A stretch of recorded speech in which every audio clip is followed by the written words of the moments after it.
Halo teman-teman, bagaimana kabarnya hari ini? Semoga kita sehat selalu ya. Pada hari ini kita akan sharing analisis pada pair Euro USD untuk pergerakan harga minggu depan. Mengawali Desember mulai tanggal 2 sampai tanggal 6 Desember 2024. Oke, langsung kita lihat teman-teman untuk candlestick pada weekly. Ya, candlestick di weekly close candle dalam satu minggu ini dia close candle bullish, tetapi kalau kita lihat dia itu masih di dalam candlestick bearish 2 minggu yang lalu. Ya, jadi ini belum ada breakout ke atas, baik juga ke bawah teman-teman. Tetapi untuk saat ini kita lihat candle bullish ini adalah rejection dari area di sebelah kiri. Ya, jadi kita coba cek dulu areanya. Kalau kita lihat teman-teman, pada weekly ini ternyata di sini ada rally base rally di main area yang ternyata ini yang membuat harga rejection sehingga membentuk candle bullish. Namun candle bullish ini sekali lagi dia masih berada di dalam satu candle bearish 2 minggu yang lalu teman-teman. Jadi kalau nanti memang kuat untuk rejection dari zone ini, maka harga ini akan mencari area yang lebih kuat lagi untuk lanjut turun. Kenapa demikian? Karena kalau kita lihat supportnya di sini setelah harga mengalami kenaikan ya, harga mengalami kenaikan seperti ini. Nah di sini dia gagal ya, lalu membuat penurunan sampai dia breakout area support di sini. Nah jadi itu alasannya teman-teman. Menurut saya ini masih kuat potensi harga lanjut turun. Hanya saja untuk saat ini dia ada rejection dari demand area yang sudah kita marking ini. Jadi di sini dia sudah body break ya. Nah, kalau nanti memang kuat seperti yang sudah kita katakan tadi, maka harga ini ada potensi retest ke atas mencari area supply terdekatnya, teman-teman. Jadi di sini kita ketemu area supply yang masih fresh. Ya, jadi nanti kalau mau sell, kita boleh cari peluang entry di area zone ini. Jika memang kuat, nah ini harga akan kembali mengalami penurunan. Oke, itu yang bisa kita lihat di time frame weekly-nya, teman-teman. Sekarang kita langsung aja masuk ke time frame daily.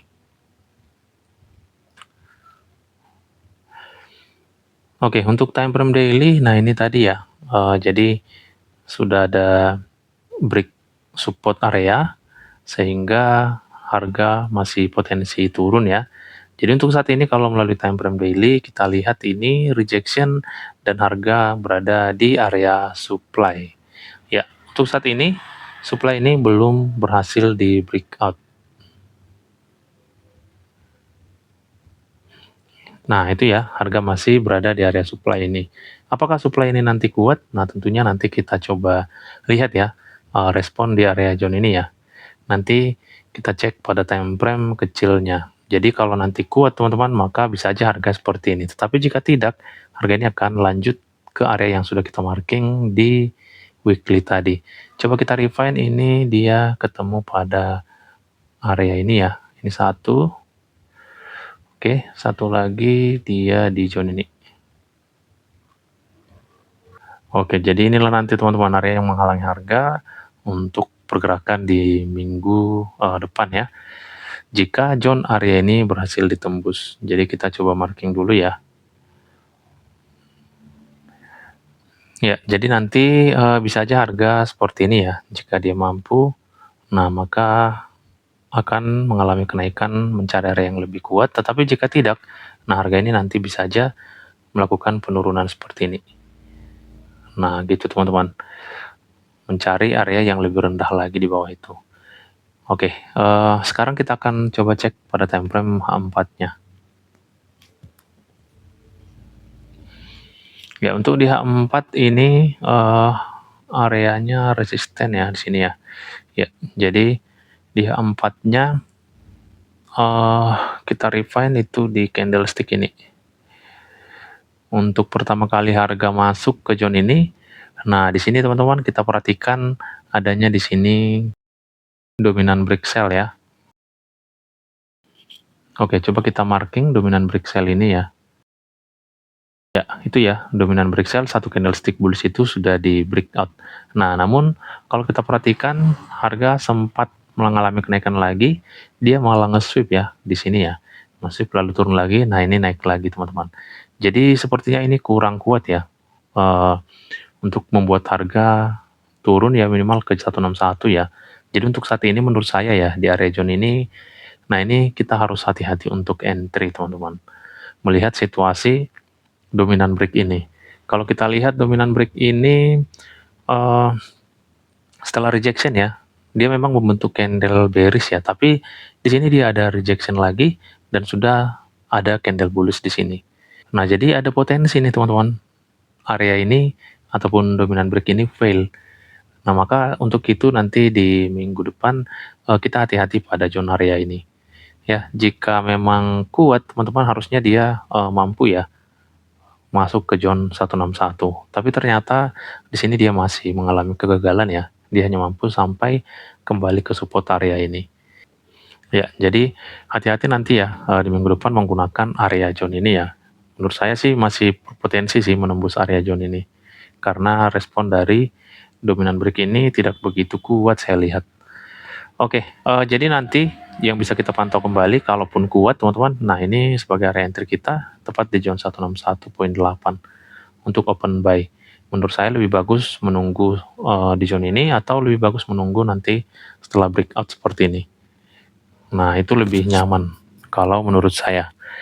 Ya, sekarang kita coba langsung masuk ke struktur time frame H1-nya. Oke, di H1 ini areanya terakhir di sini ya. Nah, ini teman-teman, ini menjadi breakout structure pada H1.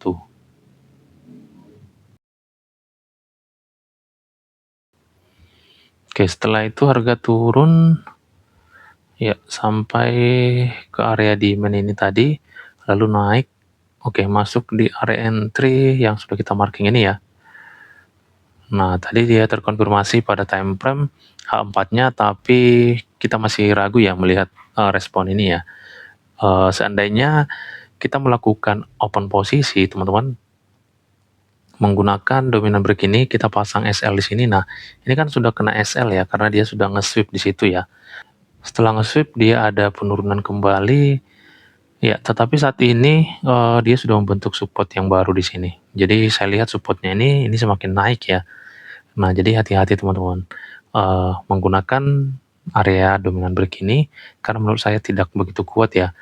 Seandainya kita melakukan entry di sini dalam minggu ini pasti kena ya, karena dia sudah nge-sweep di situ. Beda cerita kalau kita pasang SL-nya di atas dari high valid itu. Tapi biasanya jika menggunakan konfirmasi, biasanya juga saya pasang di atas dari zone 00. Namun ini sudah nge-sweep dia. Lalu turun itu pun hanya sedikit teman-teman. Ya, jadi itulah untuk yang pertama sekali kita harus hati-hati di zone ini. Lebih bagus menurut saya ya, dia breakout seperti ini, membentuk struktur baru atau change of character. Nah, baru kita bisa melakukan open posisi buy di bawah itu. Jadi ini yang pertama sekali, karena saat ini area zone ini adalah area high valid di H1. Ya, jadi itu ya, high valid H1 berpotensi akan di break. Nah, kalau itu sampai di break, maka ada perubahan tren change of character di time frame H1. Jadi kita boleh siap-siap untuk lanjut open posisi buy seperti ini teman-teman. Nah, untuk yang kedua teman-teman, jika nanti dia tidak mampu breakout ke atas ini, dia malah turun. Nah, menurut saya nanti zone 161 ini bisa kita gunakan lanjut posisi buy-nya. Nah, seperti ini ya. Kenapa kita bidik posisi buy-nya, teman-teman? Nah, sedangkan di sini kan bos H1, teman-teman. Harusnya kan kalaupun dia memang kuat, ya harusnya dia akan membuat struktur yang baru ya di bawah ini ya. Nah, tapi menurut saya karena saya lihat ini adanya bullish head and shoulder yaitu chart pattern, menurut saya level ini nanti yang juga menghalangi harga untuk melakukan penurunan. Jadi bisa kita pakai untuk buy teman-teman. Untuk lebih nyaman menunggu pola konfirmasi bullish di area 161 jika terjadi di kondisi yang kedua ini. Nah, itulah teman-teman yang bisa kita pantau untuk pergerakan harga di Euro USD minggu depan. Kalau target, ya setidaknya dia masuk di area-area yang masih fresh lah ya, coba kita cek ya.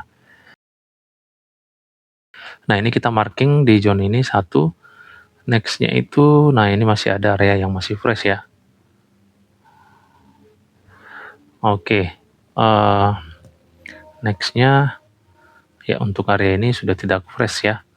Ya, jadi bisa target nanti di antara dua area ini, bisa di zone ini dan juga di zone atas ini.